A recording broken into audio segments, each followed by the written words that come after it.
Wat 'n wonderlike tyd van aanbidding. Ja, dankie Here vir u teenwoordigheid.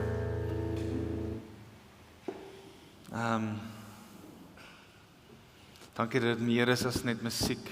Dankie Wesley vir hoe jy ons gelei het ook nou. Dit is my so voorreg om vanoggend op hierdie disippelskap Sondag met julle te kan deel, 'n klomp goed wat op my hart is en dinge wat regtig 'n besluit van jou gaan verg, 'n besluit van jou gaan neem. Dalk 'n paar besluite. It's our discipleship Sunday. We're taking a break. One week we're taking a break from our bedtime stories. So next week we continue with the story of Samson. Maar ons begin vandag met disippelskap en ek wil vir julle 'n prentjie wys van 'n wêreldbekende baken, as ek dit so kan stel. Die wêreldbekende baken, hy lyk so. It's the Leaning Tower of Pisa. En nou is almal lekker honger. Nee, ons gaan eers nou eet. But the Leaning Tower of Pisa, it was built in 1173. It took 200 years to build. And then because of many things, it started to what? To lean. It's still leaning. Just leaning. And the biggest thing is it's leaning because of one big fault. It's not at the top, it's not the structure, what you can see, it's what's underneath. It's the foundations. As jy 'n gebou bou wat nuut is en jy sien nuwe geboue wat opkom, dan sal jy sien en dalk het jy by jou huis, mis daar miskien ook 'n paar krake in die muur. Wat wys die krake in die muur vir jou? Nie kry nuwe polyfill aan nie. Dit gaan niks help nie, Tom. Sorry. Nee. Iets in die fondasies is fout. And when we speak about discipleship in this church, and we are a disciple-making church, then I want you to understand that discipleship for us is all about relationships. There's three relationships: relationship with God, relationship with one another, and relationship with a lost world. We call that the 3 F's. Don't remember this, you don't have to, but it's following, it's fellowshipping, and it's fishing. Following Jesus, fellowshipping with one another, and fishing for a lost world. Dis wat ons bedoel met disippelskap, maar dis verhoudings.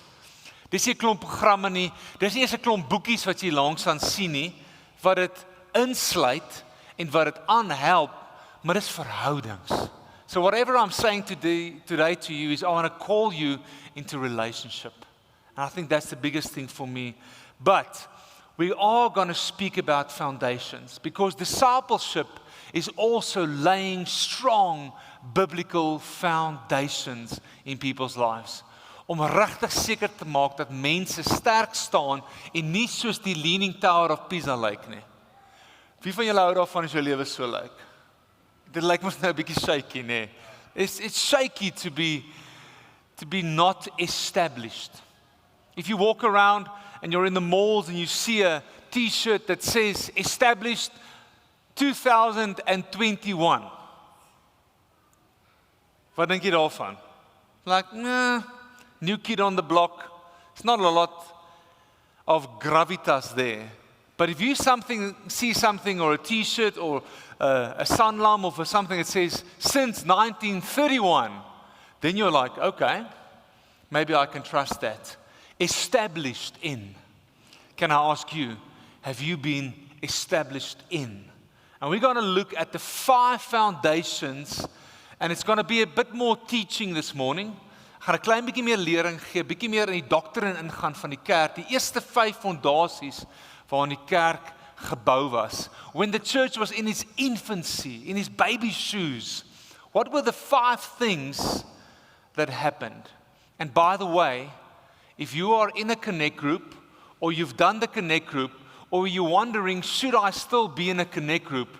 Then you'll quickly see in the connect group, all 5 of these things I'm going to speak about this morning is actually in our one-to-one book, and of course also for self-study in our purple book. So, ek gaan vandag letterlik net raak aan dit. Maar as jy wil dieper gaan, kry vir die purple book vir jou eie Bybelstudie en maak seker jy kom in 'n connect groep en dan ook 1 of 2 ander dinge wat ek nou nog gaan noem.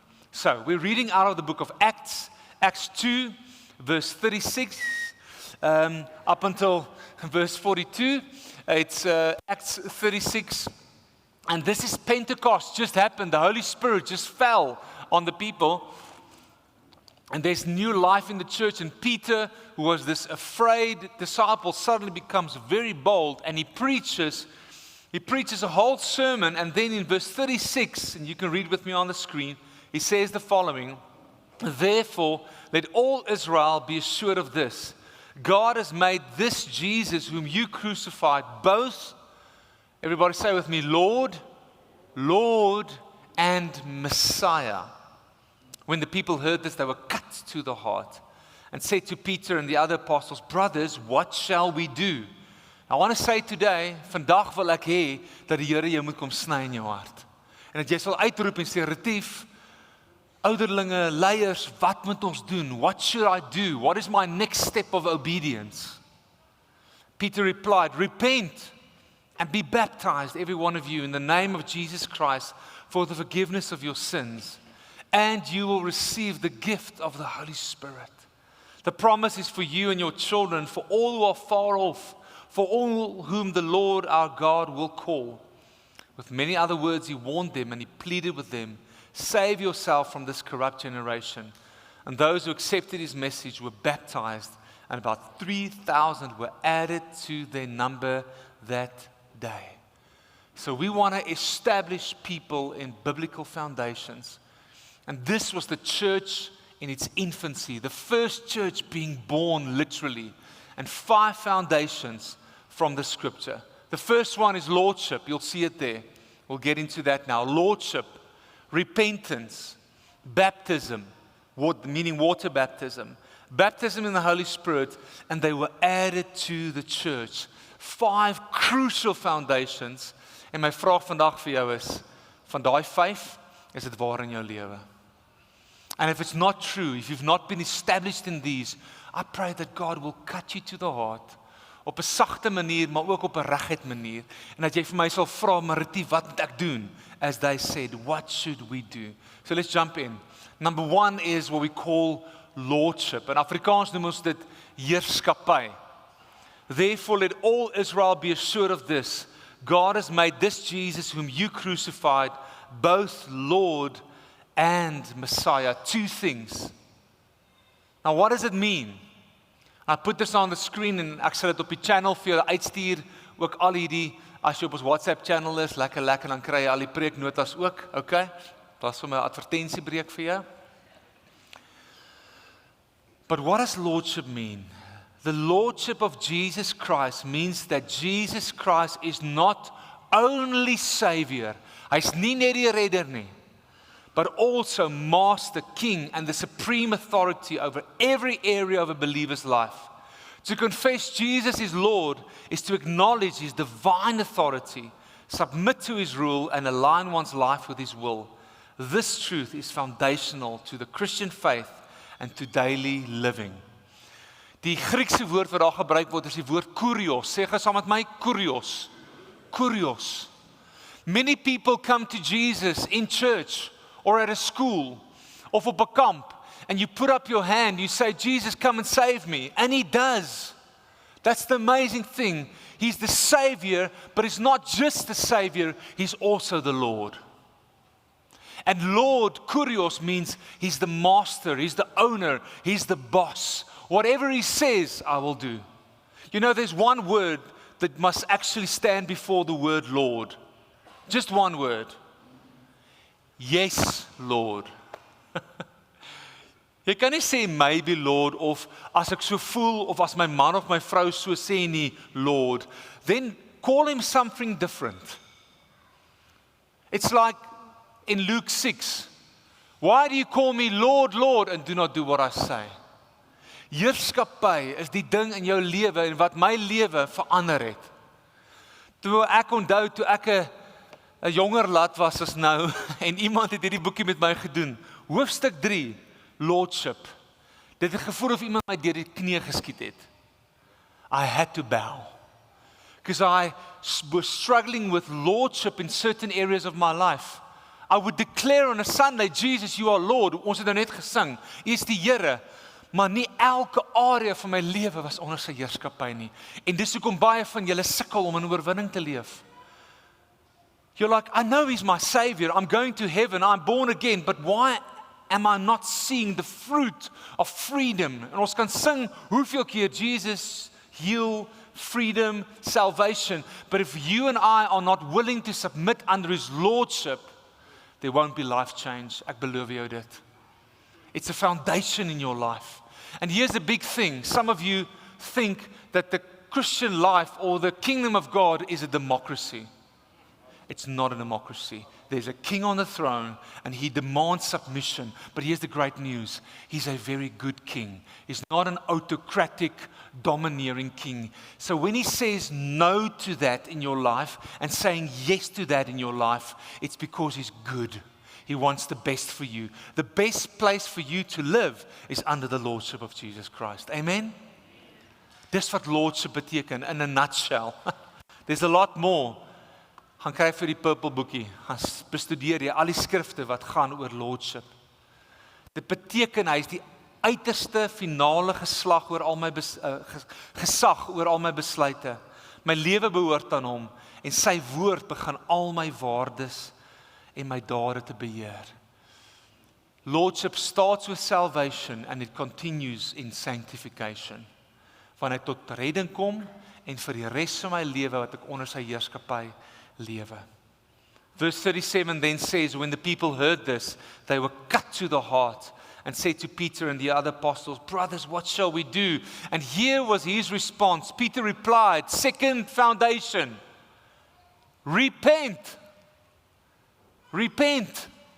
What does repentance mean? It comes from a beautiful word called metanoia. Meta, think about metaphysics, it's about the mind. Noia is about the change. So it's a change of mind, it's a change of heart, it's a change of direction, it's our inward attitude and our outward actions. Jy kan nie sê jy repent en jou lewe verander nie. It's literally walking in a certain direction, away from God, and then saying, I will repent and turn around and start to follow Him. En dis die belangrike ding, if you repent, please turn to God and not into a void, because sin will always push you and pull you back. It's much stronger. But hey, when you turn to God in true repentance, things start to change in your life. Lewe jy 'n lewe van repentance? Afrikaanse sondebelydenis is om regtig om te draai en jy het berou en jy's jammer. Hierso in Psalm 51, dis nie op die skerm nie. But this was when David was caught out in adultery. When he was caught out in adultery, this was his response. He says, wees my genadig, o God. Have mercy on me. In U troue liefde, wis my oortredings uit in die groot barmhartigheid. Was my skoon van my skuld en reinig my van my sonde. Vers 6, teen U alleen het ek gesondig. Ek het gedoen, hoor net die woord doen. I did what was wrong in your eyes. Gedoen wat verkeerd is in die oë. Daarom is die uitspraak reg en die oordeel regverdig. Nou hoor vers 7. Ek was al skuldig toe ek gebore is. Met sonde belaaid toe ek my moeder se skoot was. I was already guilty at birth, full of sin, even in my mother's womb. Nou luister asseblief mooi, jy moenie hierdie mis nie. When we repent from sin, many of us think we have to repent from the do sins, die doen sondes. But there's another sin that's greater than the do sins. It's the sinful nature. You see, it's very easy to compare your life with the other people around you and say, ek het nie sulke erge sondes soos daai en daai en nie. Hulle is nou regtig erg. Kyk, hulle is nou regtig sondaars. Jy lees gewoonlik in die huisgenoot van hulle. Okay? Hulle is die sondaars. My doen sondes vergelyk met hulle is nie so erg nie. But here's the wake-up call that he says, I was already full of sin. Where? In my mother's womb. You and I need salvation from the sinful nature before we need salvation from the doing sins. That's why everybody on the face of this planet needs salvation. Nobody is excluded from the saving grace of Jesus. But you have to repent. Jy moet omdraai. Jy kan nie meer in dieselfde rigting ingaan. Ons kan nie een ding sê op 'n Sondag en 'n ander ding leef in die week nie. It's the foundation of repentance. Here's some elements of New Testament repentance. One, there's a conviction of sin where the Holy Spirit reveals personal guilt and need, the need of a Savior. Secondly, there's godly sorrow. It's not mere regret over consequences or that you've been caught out. Oopsie daisies. No, it's grief for offending God. Then there's a confession where you openly acknowledge your sin. And here is the great thing of when you're in a connect group, going through this little one-to-one booklet and weekly sitting close to brothers or sisters in a foundational connect group where you can repent openly and confess openly. I love the fact that we get to repent of our sins in the open. And it's not just you and God, so that it can lose its power and you are held accountable. It's confession, it's turning, conversion, a decisive, that's what Wesley said, a decision to break from sin and a moving towards obedience. And then lastly, there must be fruit of repentance. Changed behavior, restored relationships, and spiritual growth. Amen? Repentance. So the first foundation was lordship. The second foundation that the first church was built on was repentance, ware belydenis, wegdraai. They were cut to the heart. En die derde ding wat hy dan sê is, he says, repent and what? What's the first thing that he says that they need to do? What? Be baptized. Every one of you in the name of Jesus Christ for the forgiveness of sins. En hier wil ek vandag 'n lyn trek dat jy duidelik weet wat glo ons in hierdie kerk. We believe in the believer's baptism. We do not believe in infant baptism. En hier is hoekom. In the New Testament, believer's baptism is the public act of obedience in which a person who has repented and believed in Christ is immersed in water as a sign of union with Him in His death, burial, and resurrection. It follows personal faith and serves as an outward expression of an inward transformation.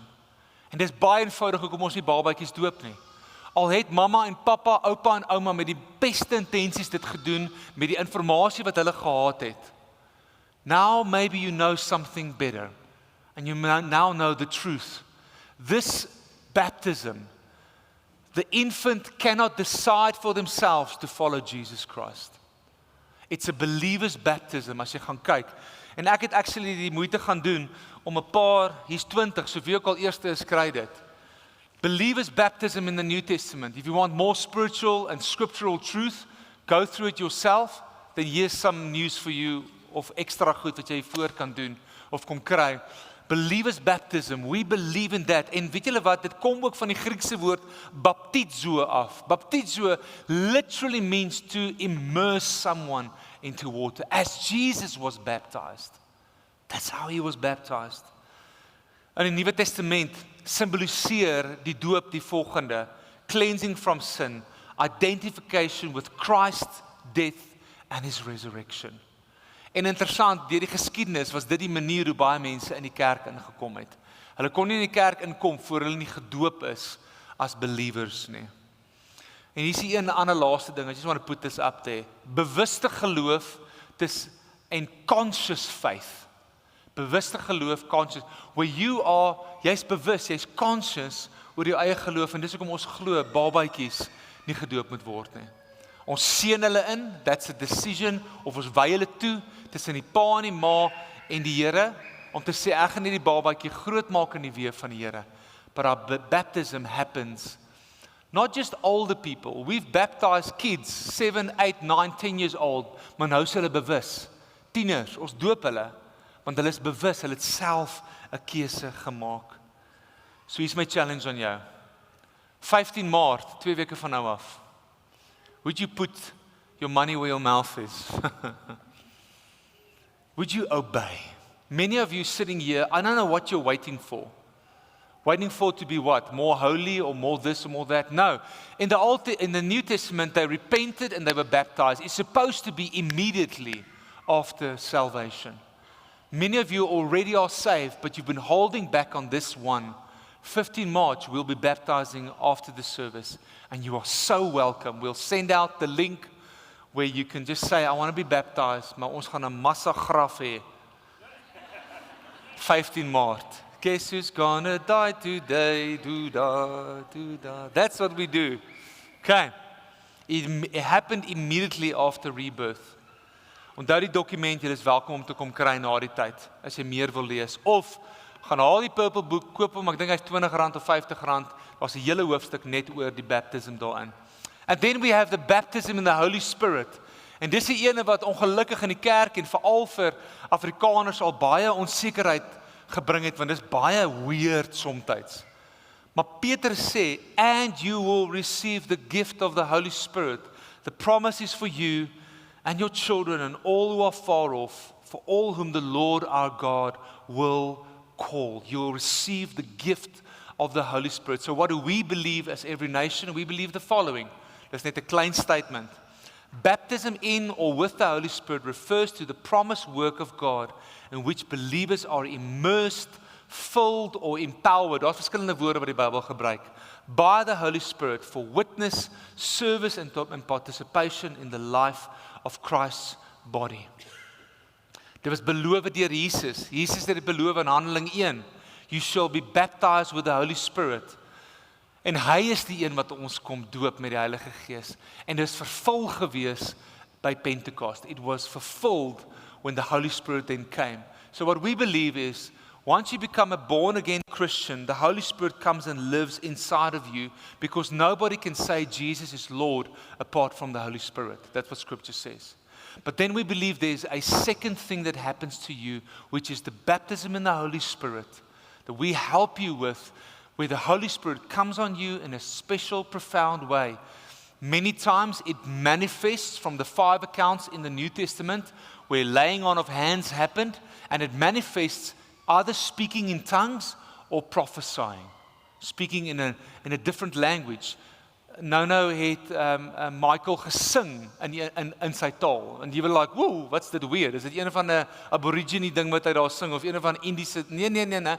That is his tongue, that is his heavenly language, and he also then interpreted it as he sang about the Father saying, come to me, come to me, come to me, let me in, laat my in. Dis wat daar gebeur het. It was the gift of the Holy Spirit manifesting, one of the 9 gifts of the Holy Spirit. And that's why we are baptized in the Holy Spirit. That is what happens. Nou is 4 goed wat ek genoem het, 4 foundations. The foundation of lordship, the foundation of repentance, the foundation of the baptism in the water, and fourthly, the baptism in the Holy Spirit. Now, there's an event that we have that's part of our discipleship growth path called Victory Training, where we go through these 4 things. As ons nog meer in diepte inklim, omdat ek het vandag vir gesê, ek gaan vir jou net sulke snippets gee. Ek wil jou eintlik net honger maak, ek wil jou eintlik net lus maak. Ons Victory Training is die 13de en die 14de Maart. That's in 2 weeks' time.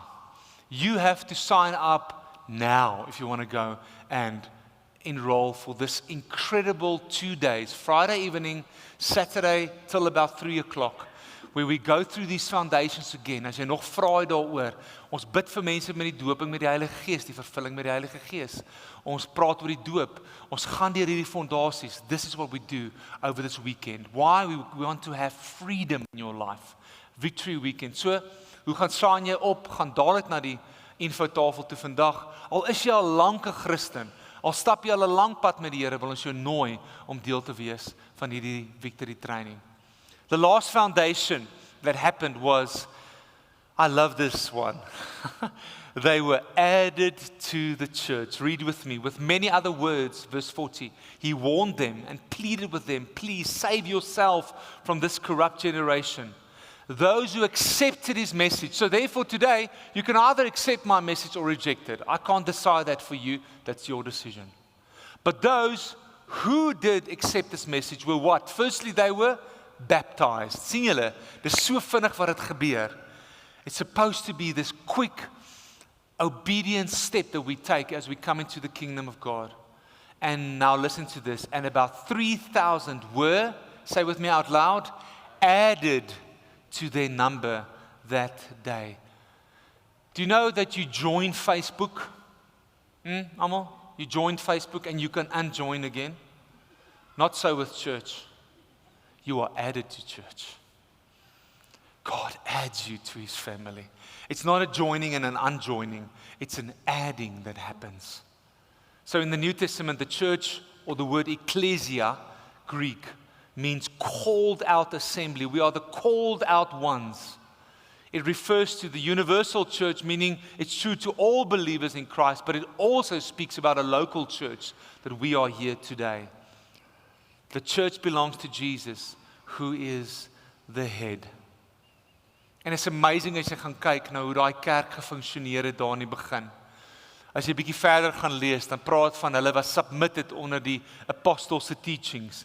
Hulle het brood saamgebreek, hulle het fellowship saam gehad, hulle het saam beweeg in fellowship waar hulle in huise bymekaar gekom het. Soos ons doen, ons connect groepe, ons life groups, they gathered in people's houses and they prayed together. Gaan kyk 'n bietjie wat is die kenmerke van die eerste kerk. Dis hoekom ons probeer om so 'n tipe kerk te wees. 'n Disipelmakende kerk met hierdie fondasies in ons lewens. Daarom het ons ook 'n Discover Spiritual Family class wat ons gaan aanbied, talking about what church is all about. We had one 2 weeks ago, but we're having our next one on the 22nd, I believe, of April. Yes, the 22nd of April. As jy wil weer gaan uitvind en kom nader en sê maar, hoorie, ek wil nie net 'n consumer wees op 'n Sondag nie. We have so many consumer churches in our city where people just come in, it's like a drive-through. Jy kom in, jy vra iets, jy kry jou kos en dan gat jy weer. But thank you for this church. I believe this is not a drive-through church. Hoeveel van julle wat dien, wat betrokke is en in dit is saam met ons. So, how do we do this? How do we do these 5 things?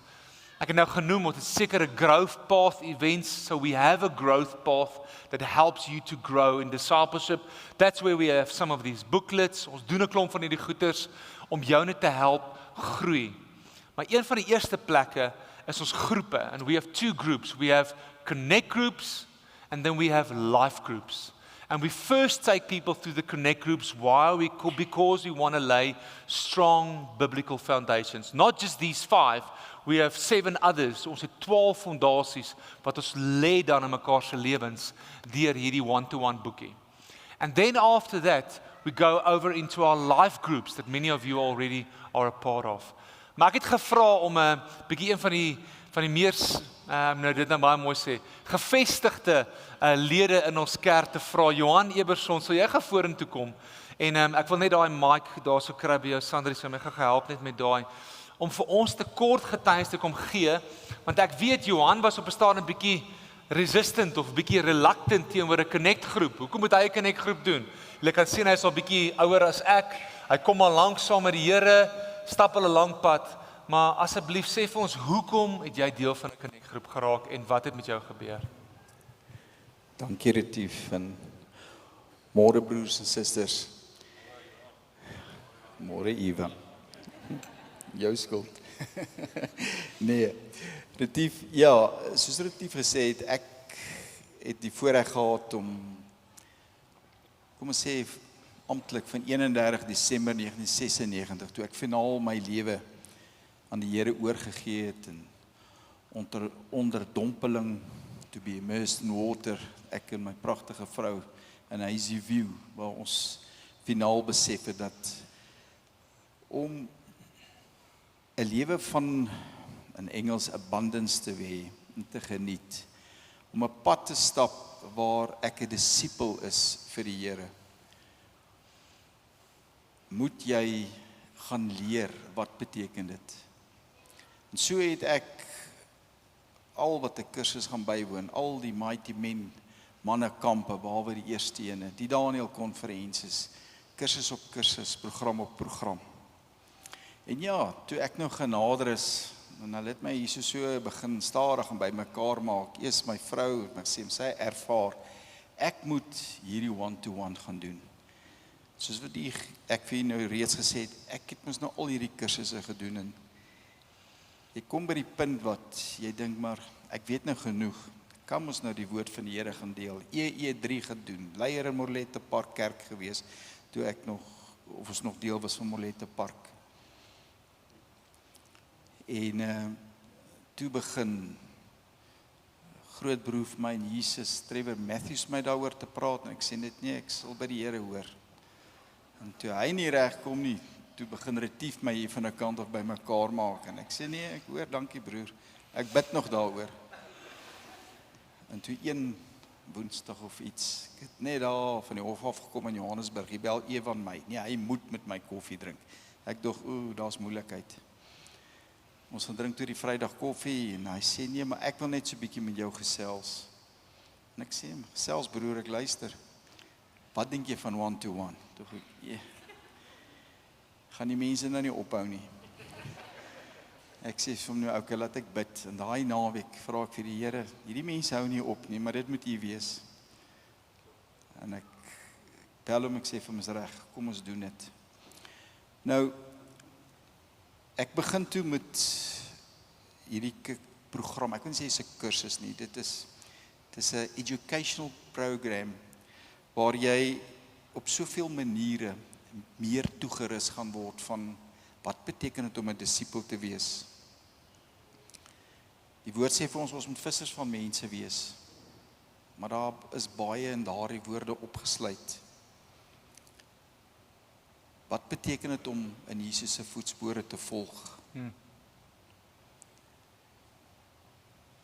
So, one-to-one reaffirmed with me what a disciple in Jesus means. It confirmed that to be a disciple for Jesus, it must remain, and to remain in the Word of God, we must read and study the Word. And that is what this little booklet, full of knowledge, a gold pot, a treasure chest, has meant for me. The Word says we must read the Word with conviction and with a spirit of learning, because God loves those people that's got a spirit of learning. Hy sê vir ons, God het die mens lief wat 'n gees van learning het. Ekskuus nou dat ek so oorgaan na die Engels toe. He broke open so much for me when I studied this, or started to participate in this one-to-one. Now remember, I started, but there was still this feeling of, Ewan, wat gaan jy nou vir my meer vertel, wat ek nou alreeds vir my vertel het nie, wat ek nou alreeds geleer het in dit nie. Very soon after I started with this program known as one-to-one, I realized there's still very little I actually knew. And that the knowledge that God wants to invest in us through this one-to-one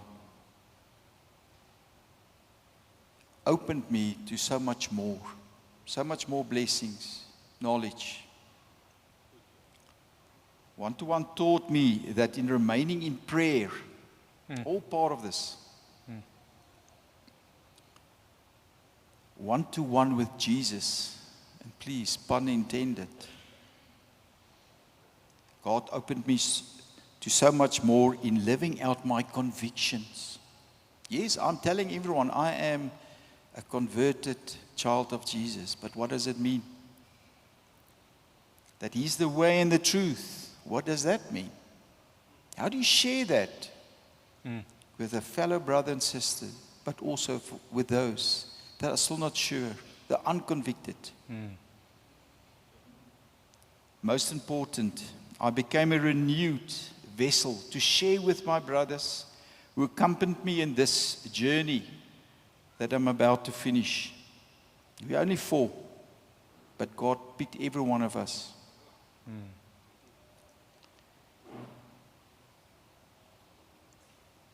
To enrich us with His love and His strength, coupled with the knowledge of God, that a life with Jesus is a life in abundance.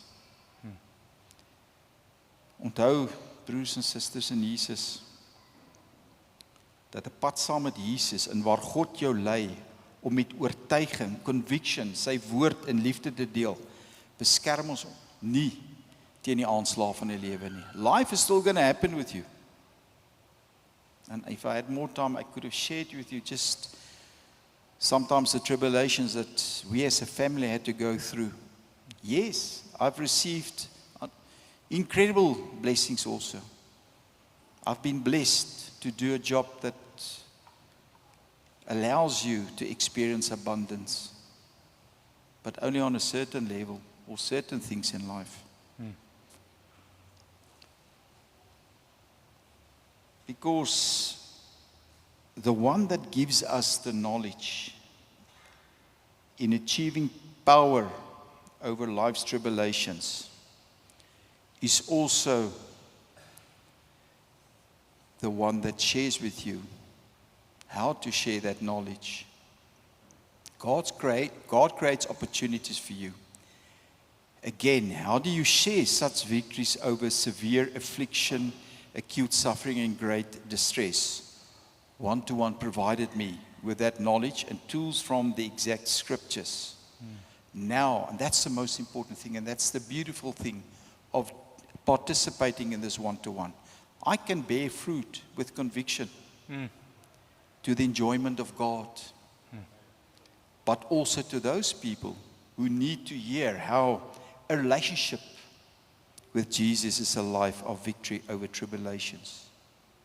Finally, Johannes 5 vers 15 bevestig ons is deel van God en dat God deel is van ons as familie, maar ook as individue. Hy is ons hemelse Vader, hy wil hê dat jy by hom moet incheck. What does it mean? To check in with God 24/7. Al is dit oor die geringste dingetjies. Ek deel graag met Ewernel, ek is die enigste manier ek eintlik ontspan. Ja, ek ontspan by die huis ook, maar is om golf te speel. En daar's nog so frustrerend as jy 'n bad golfdag het nie. Glo vir my, die wat golf speel. Ek sal met die Here golfbaan speel, praat en sê, Here, ag asseblief, kan ek nie net maar so 'n bietjie begin konsentreer nie. God wants to hear how we experience and live life He has given to us. So how do you check in with God in your everyday life? Through one-to-one. You're going to be equipped with that knowledge. And to share such information with brothers and sisters that are sitting here, those that are in other congregations, and to stay on this journey that God has chosen for me, but also as a tool of conviction for those that has not chosen God as yet as their maker of salvation. So I implore you, ek smeek julle, broers en susters, as jy vandag daardie besluit neem, asseblief, moenie huiwer nie. As jy dink jy het 'n besige program, kom praat met my. Ek moet 4 uur in die oggende soms opstaan, en dan werk ek 2 tot die volgende oggend, want ek het 2 hofsaake wat na mekaar begin. Jy moet voorberei. Jy kan nie daar in daai hof gaan staan en vir my lord en my lady sê, ek het nie genoeg tyd gehad om voor te berei nie. Het werk nie so nie.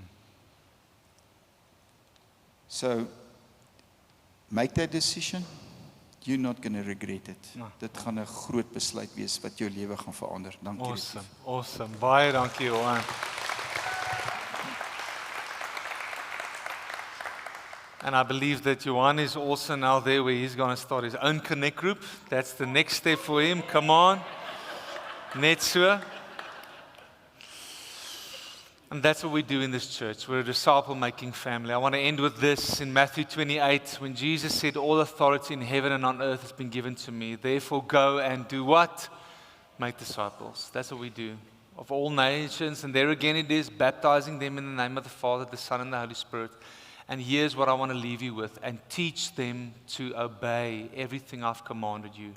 Surely I'm with you all the days to the very end of the age. Friends, we can be so full of knowledge.